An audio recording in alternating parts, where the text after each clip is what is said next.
What's going on, everybody? Welcome back to the Turn the Jets podcast. I'm your host, Will Parkinson, at Will Parkinson on Twitter, Instagram, and TikTok. TOJ Talks on Badlands, All 32 pod. Joined by the original host of the TOJ pod. And now our feeds are shared. As we've been a family, it's just we're kind of making it a little easier for everyone to get a lot of different things. So if you're usually a listener to this pod and you are not subscribed to Badlands for whatever reason, now is a great time. You can see all the content on the feed. And if you're subscribed to Badlands and don't listen to this pod, fuck you. No, I'm just kidding. Obviously, What people out there listen to only Badlands but not Turn on the Jets, yeah, or it'd be only kind Turn of on the Jets and confusing. not Badlands? Doesn't make any sense. It'd be confusing, but there's probably somebody. Obviously we're now kind of out of owners. We're out of the full cycle of the offseason in terms of combine, Senior Bowl, league meetings, owners meetings. That is now, sunsetted, and we are full on, 10 is till the live show, and then 23 days until the NFL draft. And right about this time, we'll probably be streaming something, and, Connor will be on the desk with some makeup on, post-game pump, ready to roll. Joe, I mean, we've got some comments from Glenn, got some from Muji. Montauk Muji, I think, is now his nickname. I don't know if you, Tony Vegas, somebody came up with Montauk. I went with Slim Fit Muji, but Montauk Muji's not bad either. I think we could rotate a few different ones. He had the confrontational Glenn and Montauk Muji, and then Woody obviously spoke and did Woody stuff. Yeah. What, again, as a PSA, don't take too much out of anything these guys say. They basically are saying nothing. Correct. But is there anything that caught your eye in one little slip up or one interesting way the question was answered, across the last 2 days? Trying to force myself to read between the lines, to me, it read like it's more likely than not Lazard won't be on the roster. I think everyone read it as like, oh, they're definitely keeping him. And I was like, it sounds like they don't agree on his contract status and they're leaving it open to it being a fluid situation, which sounds to me like he won't be here.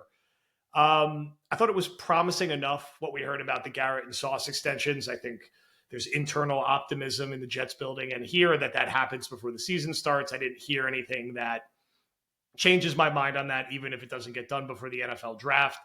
I think after that, everyone kind of just like cherry picks to see what they want to see. Like, did they imply something about the draft that means they're not going to take Warren? Did they imply something about the draft? Like, you kind of could like fit things into your narrative. And yes, Glenn is entertaining to watch. I think he played here. He likes to mess around with people, especially Samini, who covered him when he was a player. And I think that stuff is entertaining enough. They are, they're clearly going to be a little stubborn about the Stevens signing, and they're going to be like, we're going to show you that this was the right move, which I worry about sometimes when you're betting against the Ravens, who are such a good organization. But look, things happen, and like every player is not the same. So I don't think there's anything to get too worked up about. Woody, like, just take the L on the rankings and be like, it was a tough year. We're going to get the best chef in the world. And like, we made the most extensive changes we've ever made top to bottom since I've been the owner, which they truly have. And, run on that versus being like, well, it was all fake news. It wasn't real. It's like, clearly it was real because then you addressed it in the sentence after and you made all these changes. So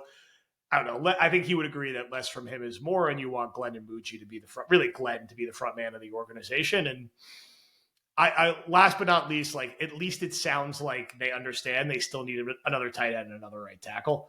I get worried when I hear them referring to him as Chugs, which I know is a nickname that you taught me, but please God, don't let him be the starting right tackle. That remains my biggest depth chart fear because I've just seen it with Wayne Hunter and Dwayne Brown and like he'll be fine. And like by like July, you and I will be recording this and be like, yeah, it'll be all right. Like, he started 53 games, and then he's going to get decimated week 1 by TJ Watt when Rodgers and the Steelers beat the Jets, 27-3, and I can't watch that. Yeah, no, I think you mentioned a couple of things there. I know Zach pointed out hey, we're going to have a running back by committee. In a lot of senses, we have 3 good backs.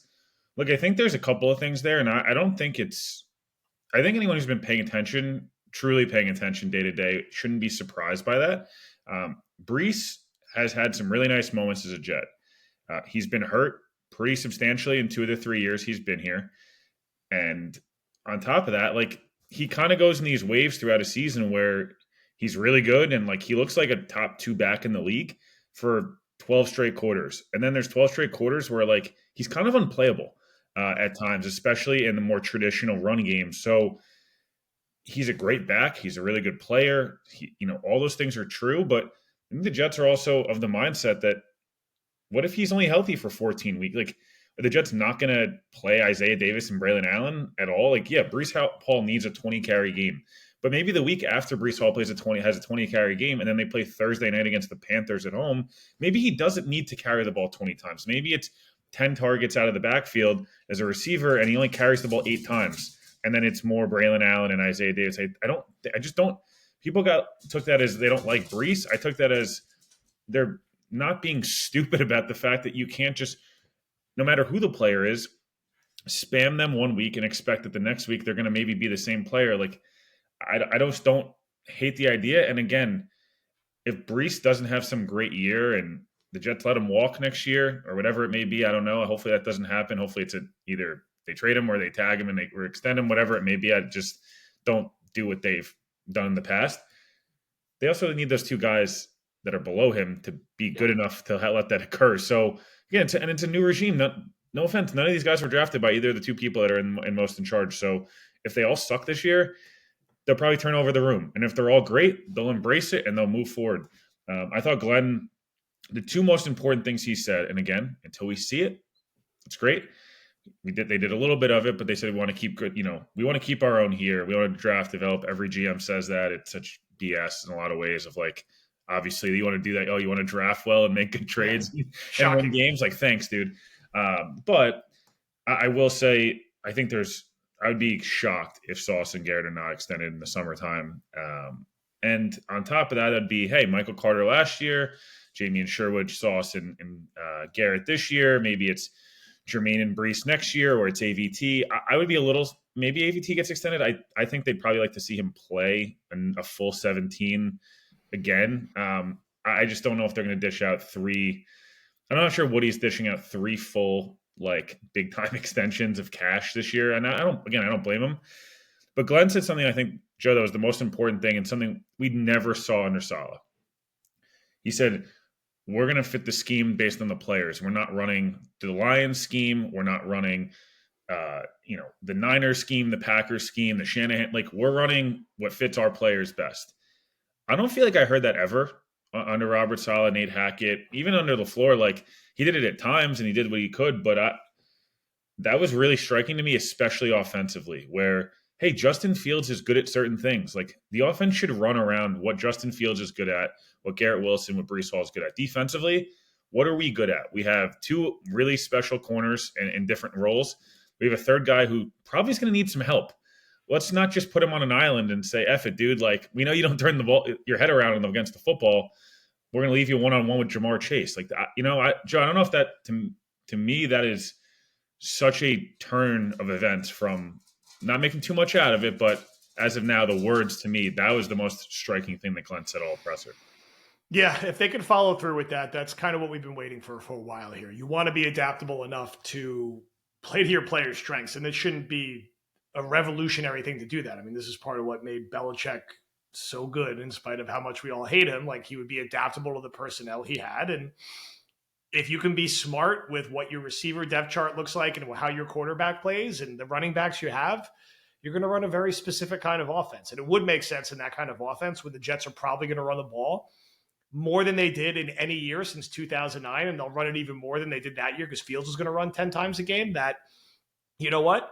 Even if Brees gets a ton of carries, Braylon Allen and Isaiah Davis are also going to need a ton of carries. And they're coming from Detroit, where they have the most notorious two-back system in the NFL, splitting it between Montgomery and Gibbs. They took Gibbs in the top 13, and Montgomery still gets a ton of carries. So I don't think it's a bad thing. I think Brees could get a ton more work, and there's still going to be plenty of action for Braylon and Davis and for Fields to run. And then defensively, yes, don't be stubborn. Don't hang Stevens out to dry when we know he can't locate the ball in the air, at least until he's coached differently. And you still got some questions to sort out at safety. Like, it's probably going to be Cisco and a rookie or Cisco and Tony Adams. So, it's not like you have the best starting safety duo in the NFL. You got some things to prove and you got some work to do. So I don't think they're naive that the roster still needs work. I do think in and around draft weekend, post-draft weekend, there could still be some veteran movement. But my guess is the theme of this offseason and the narrative will ultimately be that, we got past the Rodgers era as cleanly as we could. We spread the money around and used it to pay Sauce, Garrett, and Sherwood, our young core, along with paying Carter the year before. And we feel really good about our draft. We got 3 guys in the top 75 who we think are all going to start. And, we think we got some really good value in free agency and found starters in Cisco and Stevens. And, of everyone else they signed, like, could 1 or 2 guys be good? Is like Nandi a good enough rotational defensive tackle? And could Josh Reynolds catch 43 passes for 410 yards and like be okay? Maybe. Like, I mean, it's not the craziest thing in the world. Like, he's going to play. He's going to be on the roster. So we'll see. It's owners' meetings. It's their first go around. I thought Glenn was very comfortable. I think Muji got comfortable as he was talking more and more. And Muji's job is not to be the most out there person, but he does need to be more out there, I think, than Joe Douglas was. And I think for a guy who's under 40 and then the first time like doing this, I thought he held up well. We'll get him some better clothes as he gets through this. And they'll be fine. The draft is going to be this is not new news, but the draft is just so goddamn critical for this team and this roster. Like, you gotta nail it at 7, but not just 7. You gotta do something that counts in the second and third round. We cannot have the Denzel Mims, Ja'Kai Polite, like Jabari Zuniga, like that kind of stuff. Like, you need guys who are like gonna play. And I think there's good depth and value where they need people on the second and third round. Like, the receivers that are going to be there in round 2, some of the interior defensive linemen, there's kind of no excuse. So I'm trying to go into the draft optimistic. Yeah, no, I think I'm fully expecting Josh Reynolds to be the starter opposite week 1 and, opposite Garrett, and then whoever the rookie is or rookies, hopefully. And, will be like the guy they'll be like Garrett week 1 of 2022, where like he's clearly the better than the guy who's starting above him. But, someone's got to play the Corey Davis role. And for all intents and purposes, Josh Reynolds is a lot of this similar player. Maybe it's a light version of it and an older version, but can play, a tough dude that will go over the middle. He's a really good blocker, good locker room guy, the whole thing. That's kind of what Corey Davis became as a Jet, as opposed to what he's maybe billed as coming here. Joe, you mentioned something that I know you and Sean Fennessy talked about earlier this morning, and kind of what the state of the roster is. I know you did your top 15 kind of going into the season of what you expect. Sean mentioned, hey, it's a pretty weak roster at the moment. It feels like it's more just top heavy than it is weak, in my opinion. I don't think I get it. It's like hard to not say it's a weak roster because they won 5 games last year and they let go of a guy who's like a 25-time All-Pro between him and Adams. Like, I get it. I think it's hard to judge the roster at the moment. That said, I do think there's a really strong core here. It's all about the ulterior pieces that they put in place, and if they can get the most out of them. Where do you kind of land on what the roster looks like, just as of keeping it short, like as of a month out from the draft? Do you feel like it's a weak roster? Do you feel like it's a lot stronger than people realize? Are you kind of in the middle? Like, what on the face of it did you kind of do when you were doing your top 15?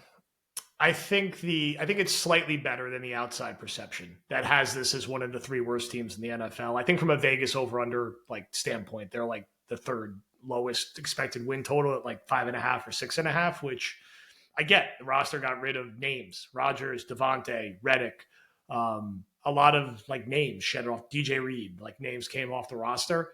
So I get sort of the further removed perspective that this is like a bottom 2 to 3 roster in the NFL. I don't think that's the case. I think it's probably like a bottom 9 roster in the NFL or something like that. I think it'd be reasonable as of today to say, yeah, this is probably a 6 or 7 win team.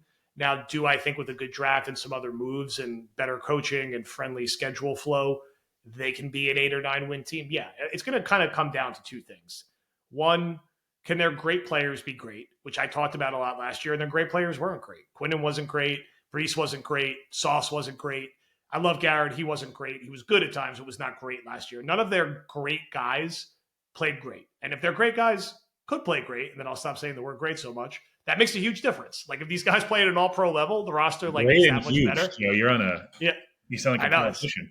And then Justin Fields. Like, is Justin Fields going to run for 1,200 yards and be like an athletic freak who just like does what he did to the Pats on that like random Monday night game where he dominated like 4 times and like steal some games for the Jets and be a top 20 quarterback in the NFL, like the 19th or 20th best starter? If he can do that, the Jets might go 9-8 because there's going to be weeks that they lose 24-10 because he can't throw his way back into a game. There's also going to be weeks he's going to rip off a 71-yard touchdown, and the Jets are just going to run the ball down the team's throat and just win. And they're going to beat up on the Saints and the Panthers, and they're going to steal one from Miami and New England and like find a way to stitch some wins together.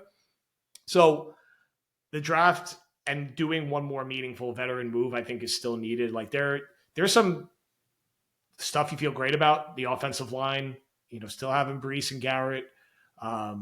Some of Fields' upside, but there's some scary things in this roster, man. If Garrett rows his ankle, you're starting Josh Reynolds and Tyler Johnson. And right now, their best tight end is Stone Smart, maybe. And that's kind of, they don't have a tight end on their roster who scored a touchdown in the NFL. I keep saying that, and Smart does have one touchdown like a couple of years ago. I'm still just going to say they don't have a tight end on their roster who scored a touchdown, which you can't compete in today's NFL if you do not have tight ends who can score touchdowns and like be a difference maker in the passing game consistently. And they just don't. I mean, they should draft 2 tight ends, for all or trade for Dallas Goedert or Mayer and then draft a tight end. Like they need 2 they need 3 total pass catchers between tight end and receiver. That's how far away it is right now. I think they also need some form of, and Aaron Glenn and the staff needs to get. Can you get something out of one of Jeremy Ruckert or Leonard Taylor or?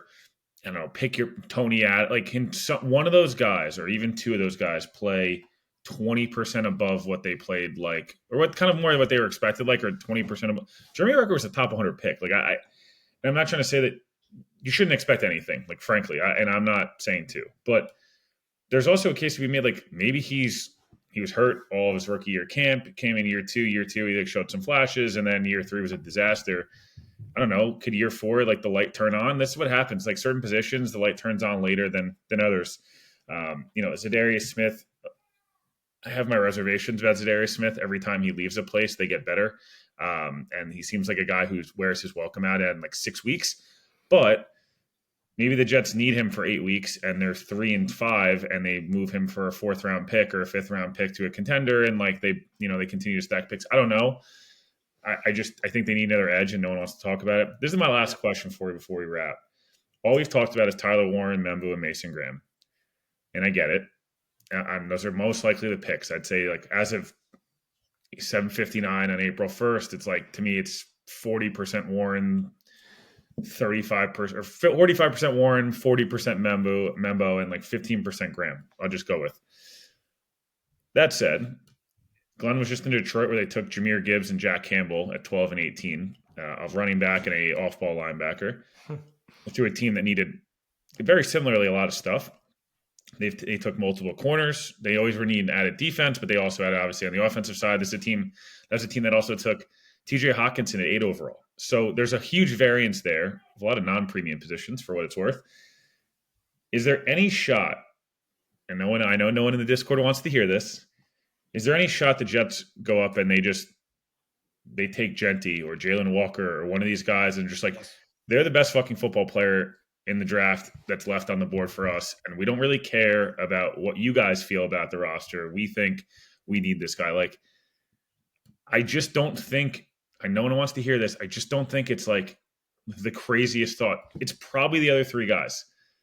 But just ruling out the other guys to me entirely feels wrong. It's the NFL, and we don't know what this regime wants or is going to do. We have no idea. I think we can make assumptions, but the Jets have not had a new GM and head coach concurrently since 2015. There's a new GM, a new number 2, a new number 3 in the front office, new special teams coordinator, new OC, new DC, new head coach. We're taking educated guesses. We have no idea what they're thinking. We have no past history to go on. It's different when you're in the top seat, not just a voice in the room. They can absolutely take Genty. Would not like it. Do I expect it? Would I predict it? No. Could they take Genty and trade Brees the next day? 100%. Could they take Jackson Dart even and like be like, well, they just loved him the whole time, and like I don't know what you guys were thinking, but like we want him, and they took him. They could take Shamar Stewart. Like all these things are on the table. I would say trading up for Travis Hunter. Like I don't think they're likely scenarios, but we really have absolutely no idea. So I don't think we should have enough ego to act like we know, because we don't know. They could have a totally different perception of Breece Hall than we do, and Garrett Wilson than we do, and Sauce Gardner than we do, and that could influence their decision. And Genty's one, not to like trail off what Paul shocked Jake, but Again, is there a 3% chance it happens? Like, sure, they're going to just be like, he's the best player in the draft. We know he's going to be awesome. I want the first pick to be awesome and our new centerpiece, and we're going to have him. We're going to trade Brees for a second or third, and him and Braylon Allen are going to run the ball 1,000 times a game, and we're going to go 9-8, and that's it. So yes, that could happen. Yeah, like I said, I just think the quote about there's a deep tight end class, and then we know we have a hole at right tackle. They also last year publicly twerked about Brock Bowers, and every time they could, Joe Douglas included, literally like talked about Brock Bowers 900 times. And then on draft night, he was on the board. They traded back and still took Olufashinu.